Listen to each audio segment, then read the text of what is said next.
Ok, bonjour à tous. Donc, bienvenue à cette deuxième édition des Midi 30 de la recherche, organisée conjointement par le GHU et l'IPNP. On est très très heureux de vous avoir aujourd'hui pour cette session sur la maladie d'Alzheimer. Tu veux dire un mot, Fabrice? Je pense que c'est une session qui est intéressante parce que c'est un sujet d'actualité, c'est un sujet autour de nos différents axes de recherche qui revient très souvent. Et puis ça va nous permettre de faire le lien entre une recherche préclinique en amont avec un modèle intéressant qui est le modèle du poisson zèbre, on en reparlera, jusqu'à quelque chose de très appliqué qui est la prise en charge au quotidien des patients et puis une recherche très clinique qui est celle de Marie. Donc un programme alléchant, j'ai envie de dire. Voilà, donc de nouveau, on remercie le GHU et Guillaume Couillard qui est ici pour vraiment soutenir cette initiative. Et la cellule de communication, je vois Florence qui est là. Donc merci beaucoup. Donc ça a lieu tous les 2 mois, je vous le rappelle. Donc le prochain, ça sera, vous pouvez d'ores et déjà le noter, ça sera c'est toujours des mardis, tous les 2 mois, le dernier du mois, donc c'est facile. Et le prochain, ça sera le 25 janvier. Et on va bientôt annoncer la thématique et les intervenants. Mais on garde un tout petit peu de suspense pour vous garder en haleine. Donc aujourd'hui, on va parler de maladie d'Alzheimer. Et la première présentation sera par Marie Sarrazin. Donc Marie a suivi sa formation médicale à la faculté de Cochin-Port-Royal de ce qui était Paris 5. Donc maintenant, vous savez que c'est l'université de Paris. Elle a obtenu son diplôme d'études spécialisées en neurologie la même année à l'hôpital Lariboisière. Et ensuite, elle a été praticien hospitalier en neuro à l'hôpital Albert Chenevier de Créteil. Ensuite, elle a travaillé à l'hôpital Bretonneau. Et puis, elle a rejoint en 2005 l'Institut de la mémoire et de la maladie d'Alzheimer, dirigé par le professeur Bruno Dubois, qui effectivement, tout le monde connaît dans le domaine de la maladie d'Alzheimer et des maladies neurodégénératives. Et puis, depuis 2013, elle a créé et elle dirige le service de neurologie de la mémoire et du langage à l'hôpital Sainte-Anne, donc qui fait partie du GHU. Elle est titulaire d'un doctorat de neurosciences de l'université Paris 5 depuis 2004, qu'elle a mené sous la direction du même Bruno Dubois, évidemment de l'habilitation à diriger les recherches.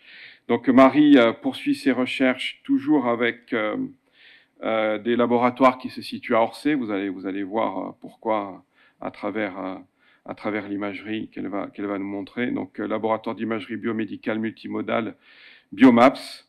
Et puis, elle intervient beaucoup dans les médias, dans le grand public pour expliquer comment diagnostiquer, comprendre, soigner, accompagner la maladie d'Alzheimer. Et d'ailleurs, elle a publié un livre sur cette thématique chez Talandier en 2018. Marie, merci beaucoup pour cette intervention aujourd'hui. Donc, merci beaucoup de me permettre de venir vous présenter un petit peu très rapidement. On m'entend pas. Très rapidement, un petit peu comment nous on mène ces travaux de recherche clinique donc dans la maladie d'Alzheimer. Donc, j'ai pas de conflit d'intérêt pour cette conférence, mais nous avons de nombreuses sources de financement pour de la recherche qui est de la recherche académique. Alors, un petit point introductif sur la maladie d'Alzheimer, c'est une maladie neurodégénérative et c'est la cause la plus fréquente des maladies neurodégénératives, responsable d'un déficit cognitif progressif avec perte d'autonomie et puis, au terme, le décès du patient. Les mécanismes neuropathologiques sont connus depuis longtemps, ils ont été décrits finalement par Alois Alzheimer et puis ensuite spécifiés. Il y a 2 types de protéines qui sont responsables de la maladie. En bleu ici, la protéine TAU, Tubulin Associated Unit, qui est dans le neurone, qui s'agrège, qui prend une forme anormale, hyperphosphorylée, qui s'agrège en fibrilles, et qu'on appelle les dégénérescences neurofibrillaires. Et puis à l'extérieur du neurone, en rouge ici, vous avez un dépôt d'une autre protéine qu'on appelle le peptide amyloïde, bêta-plissé, et qui s'accumule, lui, à l'extérieur du neurone. Et autour des plaques amyloïdes, les neurones meurent, des neurones dégénérés, et il y a autour de ce processus, qui est la plaque amyloïde, une réaction inflammatoire avec des réactions microgliales et astrocytaires. Alors ces protéines, ces deux protéines qui signent la maladie d'Alzheimer, elles n'ont pas le même chemin dans leur chronologie de dépôt, d'accumulation, ni la même topographie. En haut, vous voyez les dépôts de la protéine amyloïde. Donc ça commence un peu dans tout l'isocortex, hein. Un peu, moi je dis souvent dans les cours en flocons de neige, c'est assez diffus. Et puis ensuite, ça va plutôt dans la profondeur du cerveau, l'allocortex et les structures profondes. Et chronologiquement, ça débute très probablement des années avant les premiers symptômes. On estime même, en tous les cas dans les formes génétiques très rares, heureusement de maladie d'Alzheimer, 20 ans avant. Et puis par contre, la protéine tau en bleu, donc les dégénérescences neurofleurillières, elles commencent et elles débutent dans des régions très focales et spécifiques du cerveau, dans la forme typique, hein, de la maladie, la forme la plus fréquente, donc dans des régions qui sont impliquées dans la mémorisation, d'où les problèmes de mémoire initiaux. Ensuite, ça diffuse dans des régions corticales qui sont impliquées dans d'autres fonctions cognitives, et à la fin dans tout le cerveau. Ce qui fait que le déficit cognitif, les signes cliniques, nous, quand on voit un patient qui consulte avec des problèmes cliniques, l'évolution des signes cliniques suit en fait cette progression de la pathologie tau, avec au début, là vous avez en grisé, c'est la partie interne du lobe temporal, une structure qu'on appelle l'hippocampe, qui est impliquée dans les processus de mémorisation, hein, de la mémoire courante, au fur et à mesure. Et ça explique que les premiers symptômes, c'est ces amnésies progressives. Puis, quand la maladie diffuse, on a des symptômes qui vont s'enrichir, troubles du langage, du geste, de l'orientation, perte d'autonomie, ce qu'on appelle le syndrome démentiel. Et puis ensuite, à un stade plus évolué, les patients vraiment perdent une autonomie beaucoup plus globale, même pour s'habiller, tenir les couverts, etc. La maladie ne tue pas directement. Les patients décèdent de causes indirectes, hémorragie cérébrale, ce qu'il y a souvent d'angiopathie amyloïde, ou bien de dénutrition, le corps devient tellement fatigué que c'est des causes indirectes, pneumopathie, chute. Alors vous voyez que le mot démence, qui est un mot souvent utilisé quand on parle de maladie d'Alzheimer, c'est une cause de démence. Non, on ne parle plus de démence. En plus, c'est un mot qui a une connotation souvent mal connue et mal interprétée dans le grand public. Et c'est pas nouveau, 2008 hein, déjà, c'était l'éditorial d'Archives où il dit il faut oublier ce mot-là. On parle de troubles cognitifs, alors légers, parce qu'on essaie de diagnostiquer les malades au plus tôt de la maladie, et on pose un diagnostic étiologique. Donc le terme de démence, on n'est pas censé l'utiliser actuellement. Je dis ça parce que c'est encore le terme utilisé dans les manuels pour les étudiants en médecine, mais bon, hein, il y a toujours un décalage. 2008, il faut un peu de temps pour changer les habitudes. Alors, recherche clinique maintenant. Donc 3 points que je vais aborder très rapidement. Premièrement, on travaille, nous, sur les marqueurs physiopathologiques, donc les mécanismes biologiques responsables de la maladie. Et ça permet aussi d'améliorer le diagnostic, donc ça a des répercussions cliniques importantes, puisque les erreurs diagnostiques sont loin d'être rares. Dans les essais thérapeutiques, donc dans les centres vraiment experts, c'est entre 15 et 30% des malades qui ont été inclus en fait sans Alzheimer, et jusqu'à 50% en soins courants. Donc il y a de nombreuses erreurs diagnostiques. Je vous montrerai un exemple. Le pronostic, pourquoi? Parce qu'il y a des formes très lentes, d'évolution très lente, et des formes d'évolution très rapide de la maladie. On ne sait pas pourquoi, donc c'est un enjeu important en recherche. Et puis évidemment les traitements, avec l'objectif de freiner la maladie. Si je reprends un petit peu la photo de tout à l'heure, le dessin de tout à l'heure, comment nous on utilise des marqueurs physiopathologiques? Il y a plusieurs moyens de le faire. Nous, on travaille avec l'équipe d'Orsay du CEA, le service hospitalier Frédéric Joliot, l'équipe de Michel Butlander, et on utilise des traceurs, donc ils sont injectés dans la veine avec un capteur, la tomographie émission de positons, et on a des traceurs spécifiques qui peuvent fixer les dégénérescences fibrillaires, donc la protéine tau, ou bien la protéine amyloïde. Et on peut, chez un même sujet, avoir une imagerie avec le traceur tau, puis dans le même jour, une imagerie avec le traceur amyloïde. Et donc, pour un même sujet, avoir le pendant de ces deux coprotéinopathies. Alors, ça c'est un exemple, patient qui est inclus dans un protocole de recherche dont le GHU est promoteur. Témoin, ça fixe pas. Hein. Donc, après, ce sont des échelles de couleurs, hein, c'est pour être vert. Enfin, alors, les échelles de couleurs habituelles, plus c'est rouge, plus ça fixe. Hein. Donc vous avez ici un exemple d'un malade qui a une maladie d'Alzheimer typique avec un déficit de mémoire relativement isolé. À gauche, l'imagerie amyloïde, vous voyez que c'est très diffus, il y a des plaques amyloïdes dans tout le cortex. À droite, l'imagerie de la protéine Tau, qui elle est très focale et concerne les régions de la mémoire et explique les symptômes cliniques.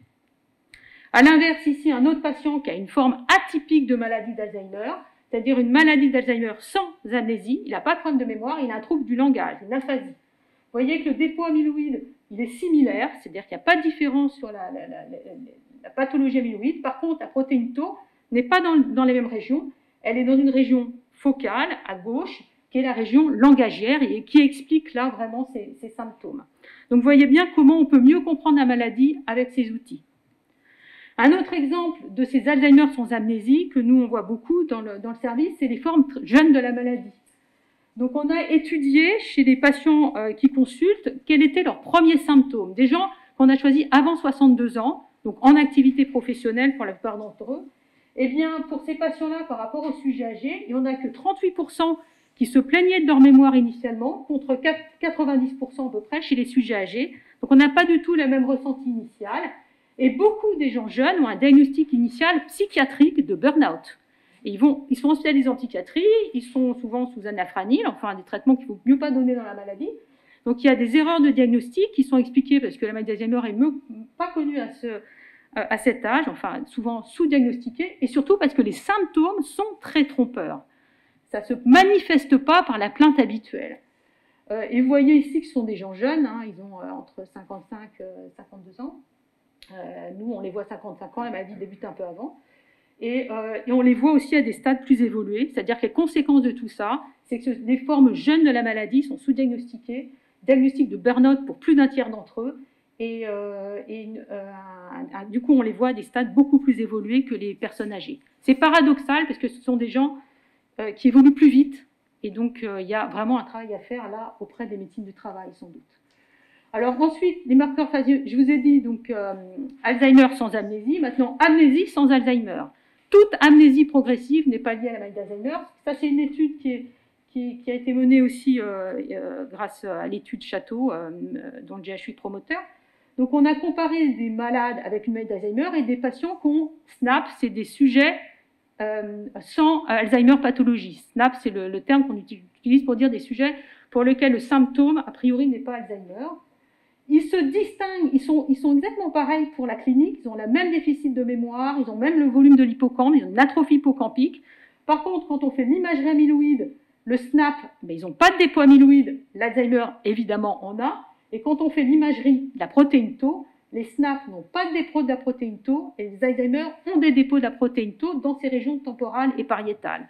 On a vraiment deux groupes de patients avec des mécanismes étiologiques, causales, différents, extrêmement distincts, mais cliniquement, sur l'IRM et la clinique, ils sont pareils. Donc il faut vraiment avoir des outils physiopathologiques. Pratique clinique, ça c'est fait que pour la recherche. Nous, on nous fait la ponction lombaire, qui nous apporte des informations, mais qui sont quand même moins fiables que celle-ci. Et puis ces patients, ils évoluent, alors ils sont suivis 2 ans, ils évoluent pas de la même façon. En rouge, c'est le groupe témoin. En vert, c'est le groupe Alzheimer qui décline. Et en bleu, ce sont les sujets non Alzheimer, amnésie non sans Alzheimer, qui évoluent aussi, mais beaucoup plus lentement. Donc c'est très important aussi de les distinguer. Pronostic, j'ai encore quelques minutes. Pronostic, donc deuxième partie de ce topo. Il y a des patients qui évoluent rapidement, des patients qui évoluent lentement. Le seul facteur pronostic identifié, c'est l'âge. Plus on est jeune, plus on a un risque. Enfin, plus la maladie évolue vite, quoi. Même pas un risque, c'est certain. Donc, en utilisant la même technique d'imagerie par tomographie émission de positons, on va ici utiliser un traceur de l'activité microgliale qui permet d'avoir un reflet du processus inflammatoire, en tous les cas, celle qui est sous-tendue par les microglies. Les microglies sont des cellules qui participent de l'inflammation.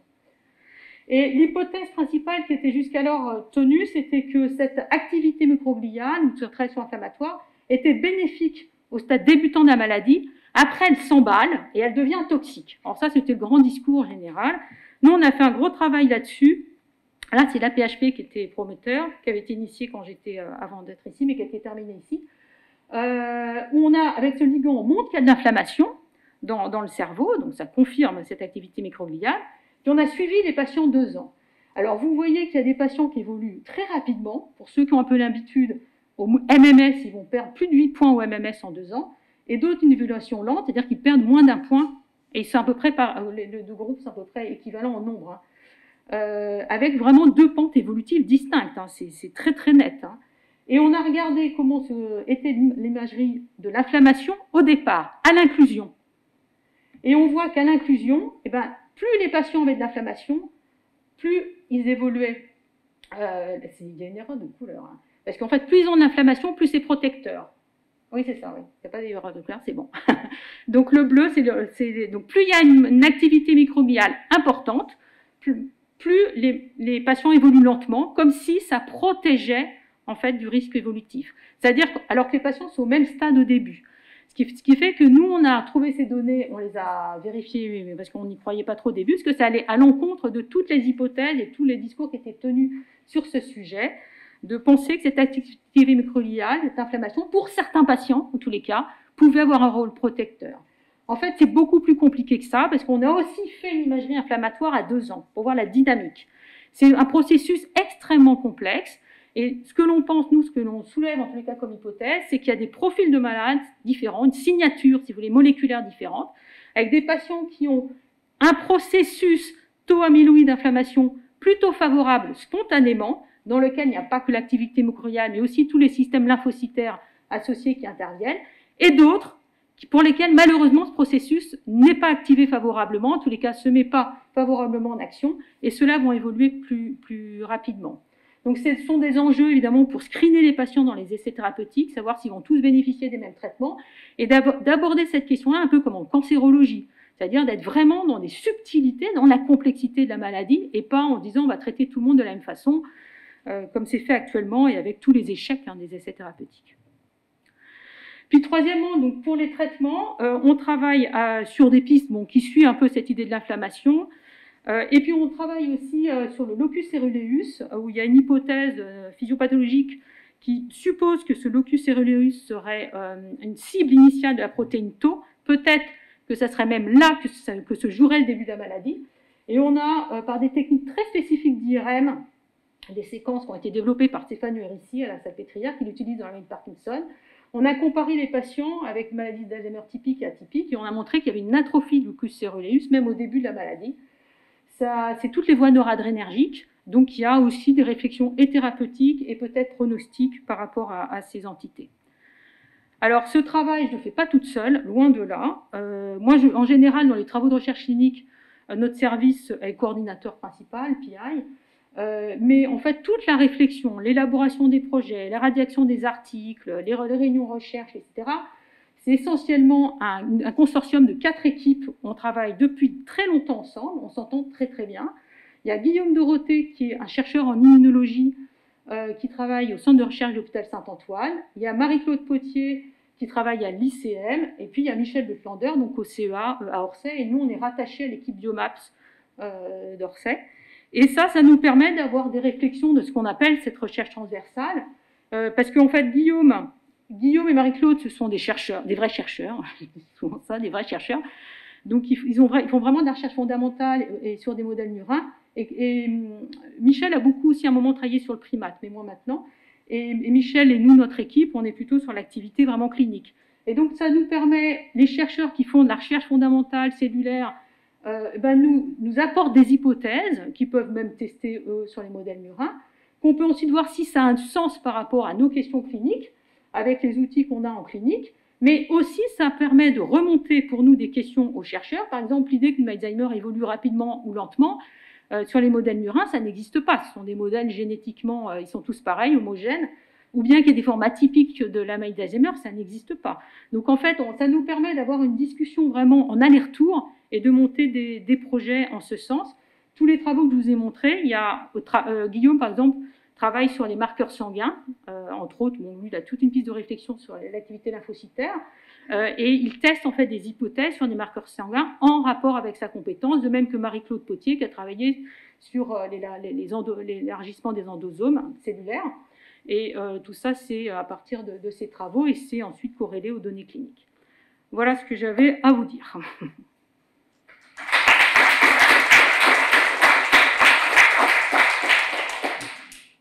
Merci beaucoup Marie pour cette superbe présentation. Donc on aura compris au travers du topo de Marie que la compréhension de la physiopathologie de la maladie d'Alzheimer est absolument clé. Déjà, un intérêt scientifique majeur, c'est de comprendre comment cette maladie se met en place. Et puis également au niveau thérapeutique, puisque c'est l'intérêt est de ralentir la progression de cette maladie, puisqu'aujourd'hui on n'a pas de traitement curatif. Donc ça nous permet d'enchaîner sur la présentation et d'accueillir Guillaume Van Niel. Donc, Guillaume est directeur de recherche au CNRS. Il a rejoint l'IPNP en 2017. C'est une année importante dans sa carrière puisque c'est l'année de sa promotion comme directeur de recherche, si j'ai bien suivi. Donc une carrière très intéressante avec une thèse à l'Institut Necker. Ensuite 2 postdocs, l'un à Utrecht et puis l'autre à l'Institut Curie avant de rejoindre l'IPNP. Alors, David est un grand spécialiste du système endosomal tardif et puis à la fois de la biogénèse des endosomes, de leur système de dégradation et également des exosomes. Vous connaissez ces exosomes, c'est ces petites vésicules que les cellules vont excréter et qui sont à la fois des messagers intercellulaires, mais qui aussi jouent un rôle très important dans la physiopathologie d'un certain nombre de maladies, jouent un rôle clé dans l'amyloïdogénèse. Et oui, enfin, je pense. Et dernier point important à souligner de la recherche que fait Guillaume, il utilise un modèle préclinique. Marie a parlé des modèles murins, un modèle préclinique qui est très intéressant, qui est le modèle du poisson zèbre, du zébrafiche, et qui est un modèle à titre personnel que j'aime beaucoup comme morphologiste parce que ça permet une imagerie in vivo chez l'animal entier, une imagerie intravitale, comme on dit, de grande qualité. Donc, merci beaucoup Guillaume d'avoir accepté cette invitation. On est ravis de t'accueillir. Introduction, je vais essayer de faire marcher PowerPoint. Donc moi ce que je vais faire, c'est que je vais vous parler plus de ce qui se passe à l'intérieur des cellules, étant en biologie cellulaire, et d'essayer de vous donner des pistes qu'on est en train de suivre sur l'implication des exosomes dans l'étiologie, mais également leurs promesses thérapeutiques. Donc pour revenir à ce que disait Marie, en fait, on a un diagnostic qui est quand même très tardif par rapport au début de la maladie et que les symptômes qu'on va pouvoir mettre en évidence chez le patient, en fait, sont précédés d'un ensemble de processus. Et notamment, nous, on s'intéresse à ces marqueurs biologiques dont a parlé Marie, qui sont les amyloïdes, dont ces structures qui ont pour caractéristique de ne pas pouvoir être dégradées. Et en particulier du peptide A-bêta qui est en fait dérivé d'une protéine qu'on va appeler APP, amyloïde précurseur protéine, et qui va générer des oligomères cytotoxiques et ensuite des dépôts amyloïdes, comme l'a pu le montrer Marie. En fait, quand on regarde la génération de ces amyloïdes et on suit ce qui a été proposé comme l'hypothèse de la cascade amyloïde, ce qui a été proposé, c'est que l'APP va être clivé par différentes protéases, générer des peptides amyloïdes qui vont s'oligomériser et, in fine, s'arranger en forme de fibres et de plaques. Les données récentes montrent que, finalement, ce qui est cytotoxique au niveau des amyloïdes, ce sont des oligomères, des hexamères notamment, et certains dérivés de ces plaques qui vont être peu à peu dégradés.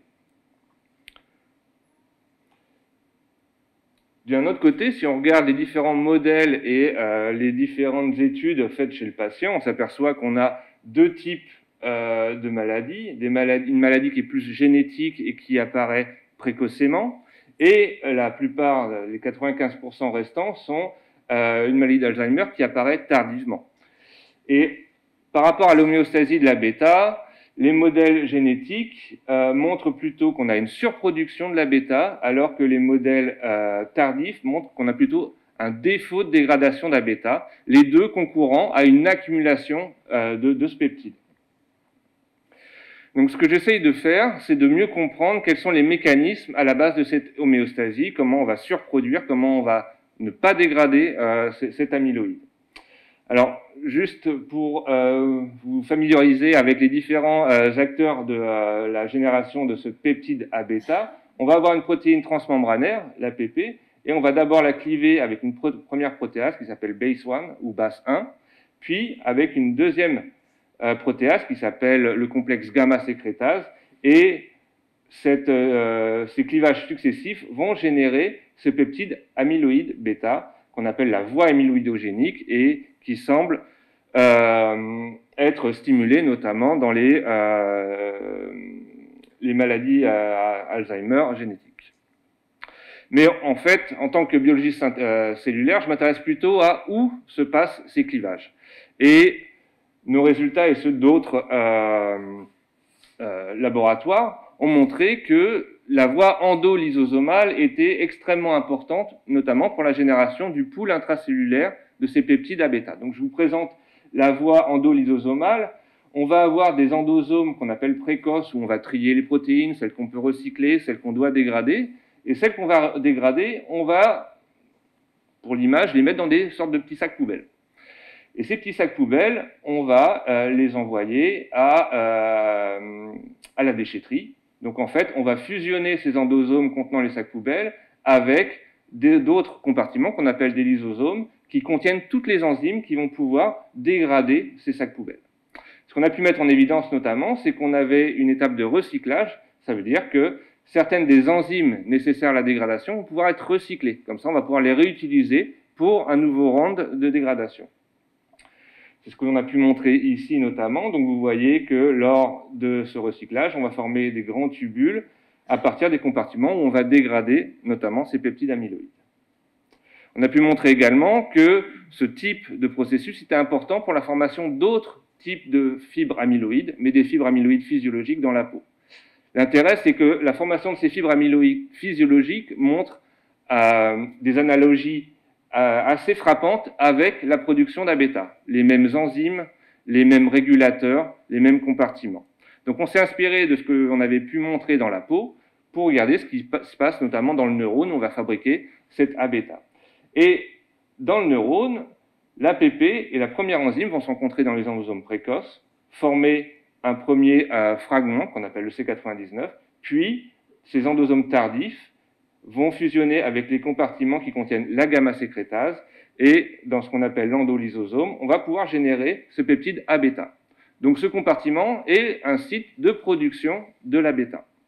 Mais en même temps qu'on ramène la gamma-sécrétase, on va également y amener des catepsines qui peuvent dégrader l'A-bêta. Ce qui semble assez logique finalement, si on veut fabriquer quelque chose qui est assez dangereux pour l'organisme, autant le fabriquer dans un compartiment qui est fermé et dans un compartiment où on peut directement le dégrader si jamais on n'en a pas besoin.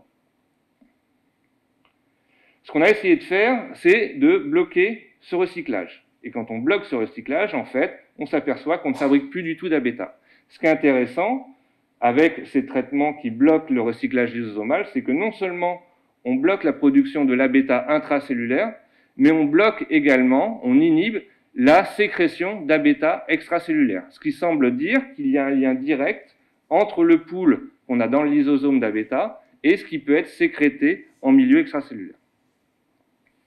Et effectivement, depuis 20 ans, je travaille sur cette relation entre ce qui peut être dégradé dans le lysosome et ce qui va être sécrété. Et en fait, les petits sacs poubelles dont je vous ai parlé, nous on appelle ça des exosomes. Ce sont des vésicules qui vont être sécrétés dans une sorte de balance. Si on ne peut plus dégrader, on va sécréter. La cellule peut ainsi se débarrasser de ce qu'elle ne veut plus. Ces exosomes sont extrêmement intéressants au point de vue fondamental, puisque c'est un système d'élimination de protéines obsolètes ou d'accumulation de lipides.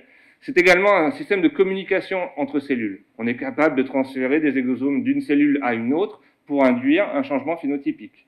Et ce sont également des biomarqueurs potentiels pour pas mal de pathologies, puisqu'ils reflètent l'état physiopathologique de la cellule qui les produit. Ce qui semble assez intéressant dans la maladie d'Alzheimer, puisque peut-être que ces vésicules pourraient refléter l'état pathologique de neurones ou de microglies avant l'apparition de symptômes que l'on peut étudier en clinique. Dans le cas des amyloïdes, ce qu'on a pu montrer, c'est qu'une accumulation d'amyloïdes dans ces compartiments, que ce soit dans les neurones où on les produit ou dans la microglie où on va les capturer pour les dégrader, cette accumulation va bloquer la dégradation lysosomale et induire une sécrétion et d'exosomes et d'amyloïdes en même temps. Et on pense que la cellule va utiliser ce type de sécrétion non seulement pour éliminer ces amyloïdes, mais également que cette sécrétion va induire une propagation des amyloïdes de cellule en cellule. Alors comment fait-on pour étudier ces exosomes? Un exosome a un diamètre d'environ 100 à 150 nanomètres. C'est la taille d'un virus. C'est impossible à voir par des techniques habituelles, comme on peut observer avec du fax, avec de l'immunofluorescence ou dans des systèmes murins. Or, la plupart des études qui sont faites sur les exosomes, on va récupérer le milieu de culture de nos cellules, ou on va récupérer des biopsies liquides, donc des prélèvements sanguins par exemple, isoler ces exosomes, et puis ensuite les analyser ou faire des tests fonctionnels avec eux. Ça veut dire qu'on a complètement dissocié nos exosomes de leur source de production et du contexte physiologique où ils ont été produits. Ce qui fait qu'on a perdu beaucoup d'informations capitales sur qui les sécrète, quand est-ce qu'ils ont été sécrétés, comment ont-ils été sécrétés, et dans l'organisme, quelle est leur biodistribution et leur tropisme. D'où viennent-ils? Où est-ce qu'ils vont? Sont-ils capables de traverser des barrières biologiques, comme la barrière hémato-encéphalique? Donc on a besoin de nouvelles approches. C'est ce qu'on a développé avec Frédéric Verveil notamment. On a décidé de regarder directement dans des cellules vivantes quand ces exosomes étaient sécrétés avec des marqueurs fluorescents qui vont être associés à ces exosomes. Grâce à ces marqueurs fluorescents, on peut voir directement, avec ces flashs lumineux, quand ces exosomes sont sécrétés sur la cellule. Donc on est capable de mesurer les paramètres et les mécanismes régulant la sécrétion d'exosomes à l'échelle de la cellule unique. On est allé un peu plus loin dans cette approche en utilisant le poisson zèbre. Alors vous allez me dire pourquoi le poisson zèbre? Les modèles murins, c'est ce qu'il y a de mieux pour étudier n'importe quelle pathologie. L'avantage des poissons zèbres, notamment de ces embryons, c'est qu'ils sont transparents. C'est le seul modèle vertébré qui est transparent. Ce qui veut dire qu'on aura ici la résolution pour aller observer ces vésicules qui ont la taille d'un virus in vivo. En plus, ils ont l'avantage de grandir rapidement. On a de nombreux outils génétiques. Et puis, par rapport à un modèle murin, ils sont beaucoup plus économiques. Donc, grâce à notre approche avec des marqueurs fluorescents des exosomes, on a pu, d'un côté, suivre nos exosomes directement dans le flux sanguin. Donc, on sait où est-ce qu'ils vont, par où ils passent. On a pu regarder quelles étaient les cellules qui les capturaient dans le poisson. Donc, par exemple, les macrophages vont aller capturer activement tous ces exosomes dans le flux sanguin. Et en jouant sur leur biogénèse ou leur dégradation, on peut enfin comprendre quelle est leur fonction in vivo dans les cellules réceptrices. Donc, ce que fait notamment Alexandre dans le laboratoire, c'est de développer un modèle de poisson zèbre qui pourrait mimer plus ou moins bien, on a tous nos limites, la maladie d'Alzheimer. Donc pour cela, on va prendre des poissons qui vont exprimer de façon type cellulaire spécifique nos rapporteurs fluorescents dans les neurones, dans la microglie, et puis soit injecter en intracérébral des peptides bêta fluorescents ou faire exprimer par le poisson l'APP, notamment des mutants d'APP ou des fragments d'APP qui jouent dans la cytotoxicité de l'APP. Ce qui va nous permettre, d'un côté, de mieux comprendre la biodistribution de ces exosomes, où est-ce qu'ils vont, où est-ce qu'on peut les récupérer. Vous imaginez bien que pour un patient Alzheimer, si on arrive à récupérer des exosomes qui viennent du cerveau dans le sang, ça nous permet d'avoir une source non invasive de biomarqueurs qui pourraient être potentiellement informatifs sur l'évolution de la maladie. Et puis, on va pouvoir mieux comprendre leur cible cellulaire. Où ces exosomes vont aller? Vont-ils transporter des peptides amyloïdes vers d'autres cellules? Et mieux comprendre, du coup, ce phénomène qu'on appelle la propagation des amyloïdes dans le cerveau, qu'on comprend encore mal au niveau cellulaire. Et on va notamment essayer de tester un concept qu'on a développé, qu'on va appeler l'intoxication endosomale transmissible. Donc, imaginez que vous mangez quelque chose que vous n'arrivez pas à digérer. C'est ce que, généralement, il se passe quand on accumule des amyloïdes dans le lysosome. On va, disons, les vomir. C'est exactement ce qui va se passer. Les neurones vont avoir tendance à sécréter ces amyloïdes qu'ils ne peuvent pas digérer. Or, le premier rôle de la microglie qui est autour, alors, soit elle a un rôle immunitaire dans l'inflammation, mais c'est surtout d'essayer de faire le ménage. Donc, elle va recapturer ces exosomes et ces amyloïdes. Or, l'accumulation de ces amyloïdes et ces exosomes dans le système endosomal va induire une conjection. Donc, la cellule va avoir tendance à revomir ce qu'elle vient de manger. Et ainsi de suite, avec ces cycles de endocytose, conjection, resécrétion de cellules et cellules, on pense que ce type de propagation d'un défaut de capacité dégradative des endosomes va concourir à la propagation des amyloïdes de cellule en cellule. Donc c'est ce qu'on va essayer de suivre dans le poisson zèbre et de valider ce concept d'intoxication endosomale transmissible. Et puis on va ensuite essayer d'utiliser nos connaissances fondamentales pour aller cribler différentes molécules qui pourraient soit inhiber la sécrétion d'exosomes, soit améliorer la dégradation des amyloïdes grâce à ce type de machine qui va nous permettre, sur des plaques 96 puits, d'aller voir dans des zébrafiches si nos exosomes ont bien propagé les amyloïdes ou pas. Et on vient de recevoir la semaine dernière un financement de la région d'Île-de-France pour acquérir cette machine. Donc en résumé, ce qu'on espère à travers nos travaux, c'est d'un côté mieux comprendre le rôle des lysosomes dans les différents types cellulaires, de mieux comprendre leur rôle et dans la production des amyloïdes et dans leur dégradation, à moyen terme de développer ce modèle de poisson zèbre qui mimerait au moins la pathologie Alzheimer au niveau de la production de la bêta, et d'étudier le rôle des endosomes et des exosomes dans ce transfert d'amyloïdes de cellule en cellule par transmission endosomale, et enfin d'identifier des drogues capables d'inhiber cette propagation. Voilà, avec ça, j'aimerais remercier tout le laboratoire, Sandrine Bonini pour les illustrations, nos partenaires financiers et mes collaborateurs. Et je suis ravi de répondre à vos questions. Merci.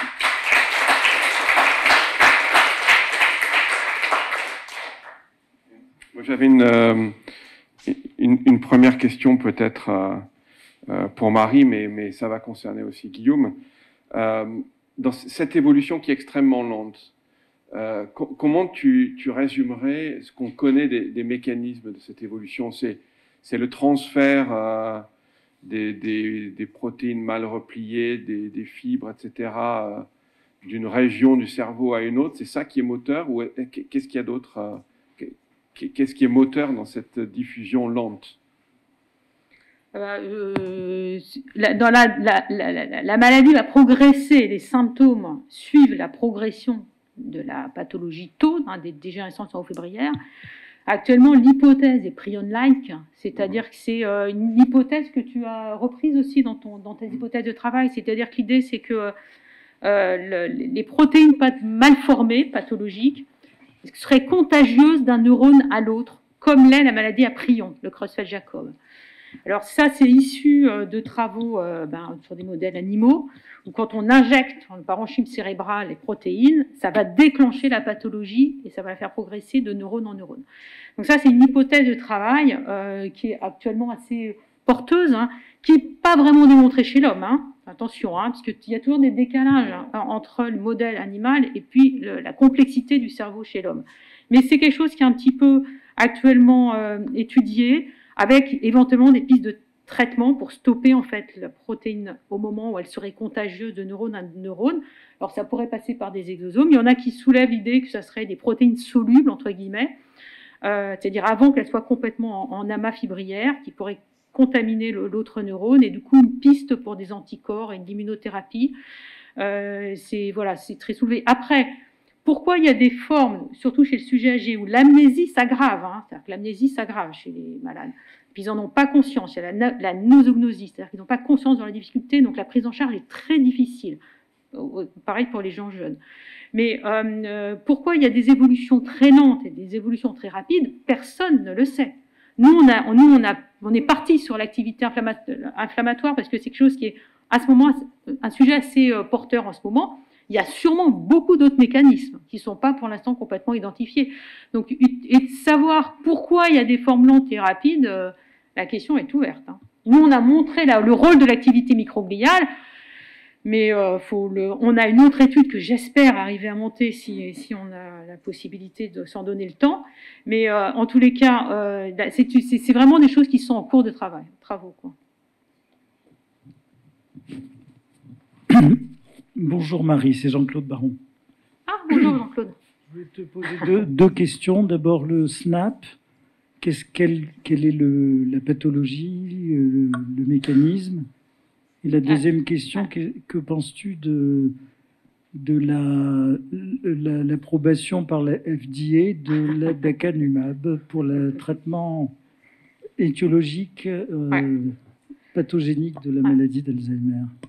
Alors, première question, les SNAP, en fait, on sait maintenant, grâce à la neuropathologie, que ce sont des... Alors, on appelle ça des LATE, L-A-T-E, c'est l'acronyme. Ce sont des inclusions de protéines TDP43 dans la région limbique. Et donc, ça mime vraiment l'Alzheimer, hein, ça donne exactement le même profil clinique. Donc ça, c'est la cause principale. C'est ce qu'on appelle ces inclusions TDP43 qu'on voit aussi dans certaines formes de démence phototemporale. Ça peut être aussi des scléroses hippocampiques du sujet âgé. Donc là, c'est des morts neuronales du sujet âgé, sans amyloïdes ni tau. Et puis après, il y a possiblement d'autres mécanismes causaux beaucoup plus rares, qui sont vasculaires, mais qui ne posent pas de problème diagnostique, parce qu'on a la causalité vasculaire qu'on peut voir sur l'imagerie. Donc ça, c'est des entités qui sont bien connues, dont le risque augmente avec l'âge. Donc en fait, les erreurs diagnostiques peuvent être par excès chez les personnes les plus âgées. Alors l'aducanumab, j'en pense, moi j'avais été pas mal interviewée par des journalistes à ce sujet, en disant que je ne pensais pas que la FDA donnerait un accord, donc ça a été une grosse surprise. Alors l'aducanumab, c'est un anticorps monoclonal qui lutte contre le dépôt de la protéine amyloïde plutôt à son stade soluble ou oligomérique, donc avant les stades fibrillaires, dont chez la souris ça marche bien. Chez l'homme, les études de phase 2 étaient discutées. En tous les cas, ça nettoie l'imagerie amyloïde, c'est-à-dire qu'il est, je vous montre que ça, l'anticorps atteint sa cible, ça nettoie l'amyloïde. Par contre, sur l'impact clinique n'est pas démontré. Donc, il se trouve que la FDA a donné un accord de commercialisation en juin dernier contre l'avis de l'expert, du board des experts de la FDA, qui avait donné un avis défavorable à la mise sur le marché en demandant qu'une autre étude soit faite. Donc c'est la première fois, je crois, que ça arrive. C'est un sujet, je pense que tu suis ça, Jean-Claude, de controverses et d'éditoriaux importants. Donc nous aussi en train d'écrire un article là-dessus. Pour essayer de comprendre, il y a des enquêtes en cours auprès de la FDA pour comprendre pourquoi il y a eu cet accord qui était tout à fait inattendu. Il y a un gros lobbying aussi d'associations de famille qui explique que voilà, c'est donc le premier traitement qu'un accord de commercialisation a visé curative, physiopathologique dans le d'Alzheimer. Donc il faut qu'on s'en réjouisse finalement, mais ça pose beaucoup de questions scientifiques et médicales, et éthiques et déontologiques pour les médecins. Il faut savoir que maintenant la porte est ouverte. C'est-à-dire que puisqu'ils ont donné l'accord, la gantenerumab, le lecanemab, les autres vont exactement la même action. Donc ils vont avoir l'accord de la FDA, c'est certain, il n'y a pas de raison. Donc on va en avoir plusieurs sur le marché. Aux États-Unis, la négociation du prix et du remboursement est en cours. Le Medicare est en train de discuter et prendront une décision en avril. En France, les dossiers sont déposés à l'Agence européenne du médicament. Je ne sais pas ce qu'elle va décider. Il n'y a pas eu d'effet sur les cliniques, c'est-à-dire que l'étude est négative cliniquement. C'est sur des sous-groupes de patients aux plus fortes doses de traitement qui auraient un bénéfice clinique très modeste, en tout cas beaucoup plus faible que ce qu'on a comme traitement actuellement. On a des traitements symptomatiques dans la maladie d'Alzheimer. Alors, l'Aricept, le Népésile, pour ceux qui connaissent, les Xénon, les Astigmine, etc., qui sont en France déremboursés. On est le seul pays au monde où ça a été déremboursé, mais qui ont une efficacité clinique meilleure que l'aducanumab. Et l'aducanumab est donné en add-on, c'est-à-dire en association. Donc, je ne sais pas quelle va être la décision européenne. Par contre, ce qui est certain, c'est qu'il y a une dynamique extrêmement importante. On ne peut pas rester à côté. La dynamique, ça va être de se préparer à ça, parce qu'il y a des anticorps, antitaux qui arrivent aussi. Donc ça veut dire changer tout le plan d'action des hôpitaux. Donc le diagnostic, il faut upgrader, faut pas se tromper de diagnostic, il faut prouver qu'il y a de l'amyloïdopathie, il faut faire des imageries de contrôle du clinique, ça va être discuté en board, en RCP avec des experts, etc. Ça sera pas pour tous les malades, donc ça va être un gros champ de travail auquel, que ça soit l'aducanumab ou un autre, de toute façon, on est dans l'Alzheimer en train de, je pense, des choses qui sont en train de bouger et que, oui, le système de soins doit s'y préparer. Et on n'est pas du tout préparé à ça, ni en France, ni aux États-Unis, pas plus qu'aux États-Unis que chez nous. Et c'est une grosse inquiétude, il faut former les médecins. Il faut former les médecins. Oui, bonjour, moi j'ai une question juste sur... J'avais assisté à un séminaire sur quelqu'un qui a fait une étude sur l'accumulation de la plaque. C'est un modèle murin et il avait montré qu'il y avait vraiment un lien direct avec l'accumulation du cholestérol. Et quand il a déplété le cholestérol, il arrivait en fait à diminuer la plaque. Mais je ne sais plus où ça en est en fait. Oui, oui, il y a un lien entre l'ApoE, le cholestérol. C'est les travaux beaucoup de Charles Duquerre et Marie-Claude Potier. Mais c'est du cholestérol intracérébral. Hein. Ça n'a rien à voir avec le cholestérol périphérique. Hein, il ne faut pas confondre.